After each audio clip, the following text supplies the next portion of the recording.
Je retourne encore sur un résumé de l'état des résultats d'une entreprise commerciale. Donc, on trouve d'abord les ventes brutes. Des ventes brutes, on diminue quoi? Les rendus et rabais sur vente. Donc, pour le moment, on a vu comment comptabiliser les ventes brutes. Comme on a vu, les ventes brutes, ça constitue mes ventes au comptant ainsi que mes ventes à crédit. Donc, pour comptabiliser les ventes brutes, tout simplement, on crédite le compte vente. S'il y a des taxes qui ont été facturées, on crédite également le compte taxe et on débite le compte client ou en caisse, dépendamment si la vente a été effectuée au comptant ou à crédit. On a vu également dans quel contexte euh, qu'on va venir comptabiliser un rendu et rabais sur vente. Donc, on avait dit ici, c'est lorsque un client retourne de la marchandise. Dans ce cas-ci, on va venir affecter mon compte rendu et rabais sur vente pour comptabiliser ce retour-là de marchandise ou sinon le rabais qui est la diminution du prix de vente qu'on a accordé à notre client. Et tantôt, on va voir la notion d'escompte sur vente qui fait en sorte ici, qui va amener au résultat de mes ventes nettes. Donc, mes ventes brutes, moins rendu, moins escompte, me donne mes ventes nettes. Et de mes ventes nettes, je vais venir soustraire ce qu'on appelle le CMV, qu'on va voir la décomposition dans le cadre d'un autre cours. Et la différence entre ma vente nette et mon CMV me donne ma marge bénéficiaire brute. Et de ma marge bénéficiaire brute, je vais venir soustraire mes charges d'exploitation dont le résultat final est le bénéfice net. Allons maintenant à la notion d'escompte sur vente. Qu'est-ce qu'on entend par escompte sur vente? Escompte sur vente, en fait, c'est que lorsqu'on veut encourager des clients à payer avant l'échéance, donc on veut que les clients nous payent le plus rapidement possible, donc pour une question de bonne gestion de cash flow, c'est que une entreprise peut accorder des escomptes qui habituellement se varient entre 1% à 3%. Le plus souvent dans les factures, ce qu'on va voir, les conditions d'escompte, les conditions de paiement, là, vous allez voir la notion de 2, 10 et 30. C'est quoi en fait, cela veut dire quoi 2, 10 et 30? Dans ce cas-ci, c'est qu'on dit, mais si le client nous paye dans les 10 jours qui sont sur la facture, on est prêt à accorder à notre client un taux d'escompte de 2%. Il veut dire on va venir diminuer ici là, le montant de la facture du client de 2% si le client paye rapidement dans les 10 jours. Sinon, si le client ne veut pas bénéficier de ce qu'on appelle le délai d'escompte, par conséquent, le client doit payer le montant complet, mon N, là, c'est le montant complet de la facture, dans une échéance de 30 jours. Ici, c'est la date finale pour que le client nous paye la facture. Donc, escompte sur vente, on appelle ça également escompte de caisse. En gros, c'est une réduction du prix consenti ici par l'entreprise à un client qui règle sa dette avant l'expiration d'une période donnée. Et cette période donnée-là, qu'on appelle délai d'escompte, en fait, c'est la période qui est accordée par l'entreprise à ses clients pour régler leur compte s'ils veulent bénéficier d'un escompte sur vente. Donc, on s'entend, pour bénéficier l'escompte, il faut que le client paye dans le délai d'escompte. Si le client ne paye pas dans le délai d'escompte, dans ce cas-ci, le client doit payer le montant total de la facture. Au niveau de ce cours-là, et également au niveau de tous les exercices que vous allez faire dans le cadre de ce manuel, c'est que l'escompte va être toujours calculé sur le montant des ventes avant les taxes. Okay? À moins de l'avis contraire, mais ce qu'il faut retenir, c'est que l'escompte se calcule sur le montant avant taxe. Voici un petit exemple que vous avez dans votre manuel. Donc ici, on a une facture. Okay? Ça, c'est une facture de vente. C'est la boutique Léa qui a émis la facture à qui? À Sorimino. Donc, on a vendu à Sorimino ici un ensemble de skis pour filles, soit un montant avant taxe de 150$, et un ensemble de skis, 3 ici, 3 quantités, de 350$. Au total, le montant de la facture avant taxe, c'est 450$. On a facturé la TPS. Ici, ce sont nos taxes à payer. Okay. Au total, le client nous doit 517,39 sous. Et là, un élément qui est très important ici, ce sont les conditions. Les conditions, on dit ici, c'est 2/10/30. La date de ma facture est le 9 décembre, qui veut dire si le client me paye avant le 19 décembre, soit dans les 10 jours, je suis prêt à l'accorder 2% d'escompte. Sinon, c'est le montant total. Le montant total, c'est quoi? Le 57,39 qui doit être payé d'ici 30 jours. Et le 2% d'escompte que vous voyez ici doit être calculé sur le montant avant taxe. Donc, la première écriture que vous avez à l'écran ici, c'est pour comptabiliser la facture. Okay? Donc, lorsqu'on a émis la facture en date du 9 décembre, qu'est-ce qu'on fait? On a débité le compte client. Le compte client, pourquoi?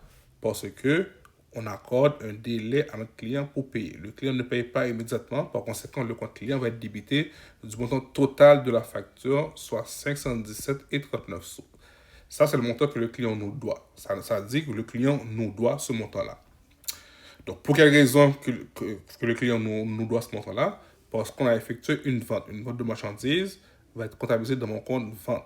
Mon compte vente, c'est un produit du montant avant taxe, qui est le montant qui nous appartient réellement, 450 $. Et on a perçu la TPS et la TVQ au nom du gouvernement. C'est un montant qui est à remettre plus tard au gouvernement. Par conséquent, on va les comptabiliser dans des comptes de TPS, TVQ à payer, soit 22,50 $ de TPS, 44,89 $ de TVQ. Ce sont les mêmes montants que vous avez également sur la facture. On va dire maintenant que le client a payé dans le délai d'escompte, qui veut dire avant le 19 décembre. Par conséquent, le client a droit à son escompte. Qu'est-ce qu'on fait dans ce cas-ci? On doit venir calculer l'escompte. Comment on calcule l'escompte dans ce cas-là? C'est que, d'abord, je sais que le client nous doit 517,39 sous. Et là, le client a payé avant le 19 décembre. Le client a droit à son escompte. L'escompte, on doit se calculer sur le montant avant taxe. D'où ici, on prend le 450 $ fois le taux de 2%. Le taux là, c'est le taux que vous avez ici, mon 2%. Donc 2% de 450 $ me donne 9 $. Ça, c'est l'escompte. Qui fait en sorte, lorsque le client va nous payer maintenant, c'est le montant qui est sur la facture, le 517,39 sous, et on diminue ce montant-là de 9 $ qui est l'escompte sur vente. Au total, on va recevoir un chèque, un virement ou autre du client de 508,39 sous. Ça, c'est le montant qu'on va encaisser ici. Le montant à encaisser, c'est le montant que le client devait sur la facture, moins l'escompte. Pour enregistrer maintenant l'encaissement du compte client, donc qu'est-ce qu'on fait? Disons, on a dit ici que le client a payé en date du 19 décembre. On va venir débiter le compte en caisse du montant reçu du client. Le 508,39 que vous voyez ici, ça provient du résultat du 517,39 sous moins les 9 $ d'escompte. L'escompte qu'on a calculé ici, là, le 9 $, ben, cet escompte-là va être comptabilisé aussi dans un compte de contrepartie. Ce compte de contrepartie-là, c'est le compte escompte sur vente. Le compte escompte sur vente, c'est un compte qui évolue dans le sens contraire de mon compte de vente, tout comme le compte rendu et rabais sur vente. Donc, c'est un compte de contrepartie aussi. C'est un compte qui est rattaché à mon compte de vente. C'est un compte qui va venir diminuer mon compte de vente lors de la présentation de l'état des résultats. Donc, c'est pour ça ici que mon compte escompte sur vente, c'est un compte débiteur. Vous vous rappelez, mon compte de vente, si vous regardez bien ici, là, mon compte de vente, okay, c'est au crédit. 450 $. Mon compte escompte sur vente, c'est un compte qui va être au débit. Parce que le 9 $ va venir diminuer mon compte de vente lors de la préparation de mon état des résultats.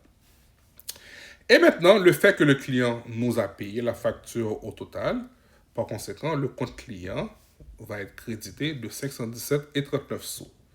Donc, si j'aurais à faire maintenant un compte en T, juste pour vous montrer, là, okay, j'ai un compte en T ici, disons c'était mon compte client. Lors de la facturation, on avait débité le compte client de 517,39 sous. Donc, vous voyez ici, du côté gauche, c'est débit, du côté droit, c'est crédit. Et là, lorsqu'on a encaissé, encaissement du compte client, on crédite le compte client. En fait, oh, j'ai perdu. Je vais refaire ça vite, vite. On avait débité 517,39 sous. Ça, c'était lors de la facturation.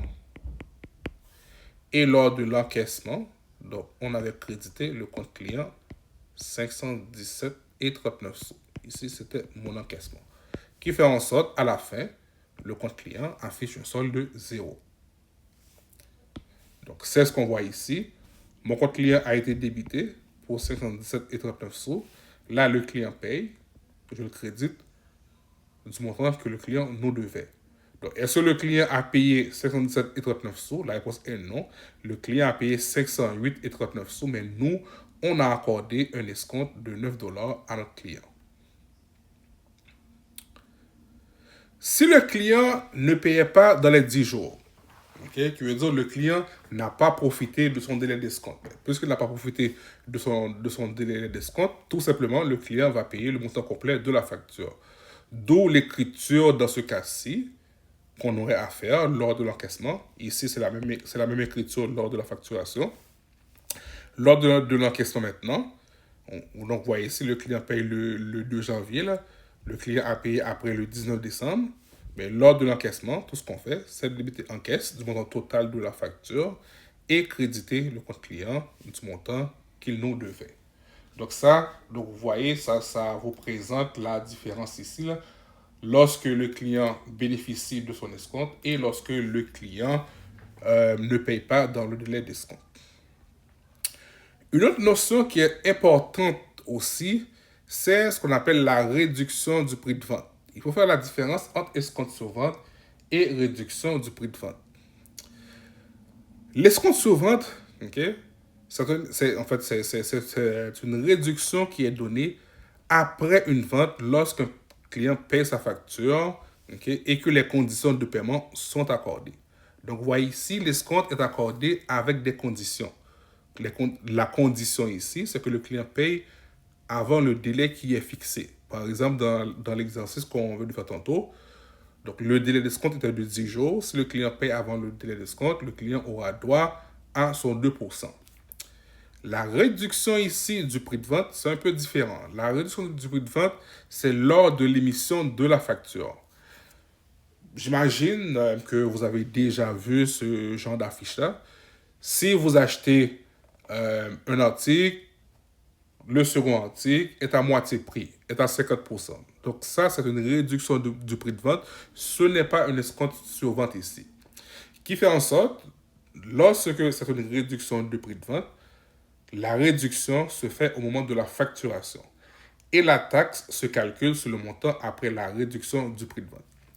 Vous avez également un exercice dans votre manuel, où est-ce que Boutique Léa a vendu à son client, qui est association de ski, 10 ensembles de ski à un prix unitaire de 199,95 sous, soit un total de 1999,50 sous.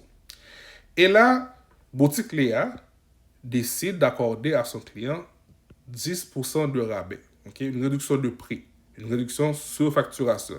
Au même moment de la vente, on a décidé d'accorder 10% de rabais à notre client. Qui fait en sorte, mon 10% ici là, va être calculé sur ma facturation. Donc, on va prendre le montant de mon article avant, le montant de mon article.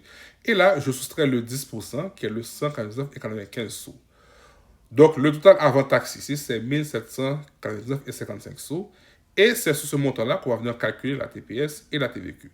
Donc, vous voyez la différence ici entre l'escompte sur vente de tantôt versus la réduction du prix de vente. L'escompte sur vente de tantôt, c'était calculé uniquement au moment du paiement. Et lors du paiement, donc vous avez vu, je n'ai pas affecté mes comptes de taxes. Parce que l'escompte sur vente se calcule sur le montant avant taxe. Mes taxes restent figées, mes taxes ont été déjà comptabilisées, je ne touche plus à mes taxes. Versus ici, lorsqu'on parle de réduction de prix de vente, c'est sous la facturation. Donc, c'est au moment de la facturation qu'on va venir réduire le montant de l'article. Et la taxe va être calculée sur le net ici. Qui fait en sorte, ben, si vous allez voir l'enregistrement dans votre manuel, tout ce que vous allez voir dans cette écriture-là, c'est que, encore une fois, c'est une vente à crédit, condition 2-10-30, votre compte client va être débité du montant total que le client nous doit, soit 2069 et 4 sous. Votre compte vente va être crédité du montant avant taxe. Donc, vous voyez ici là, que ma réduction de 10% ne se comptabilise pas. Donc, il fait en sorte ici, c'est uniquement mon montant de 1799. 1799 ici, là, qui va être comptabilisé. Donc, mon compte vente ici, soit 1799 et 55 sous. Et maintenant, mes comptes de TPS à payer et TVQ à payer aussi seront crédités, soit 89 et 98 et 179 et 51 sous. Donc, tout ici, mon écriture au niveau du journal général. Encore une fois, ma réduction de 199 et 95 ici ne se comptabilise pas. Okay? Tout ce qui est réduction de prix de vente sur une facture ne se comptabilise pas. C'est uniquement le montant après la réduction qui va être crédité dans mon compte vente. Maintenant, je vous invite à faire l'exercice que vous avez dans votre acétate afin, comment dirais-je, de maîtriser cette notion-là.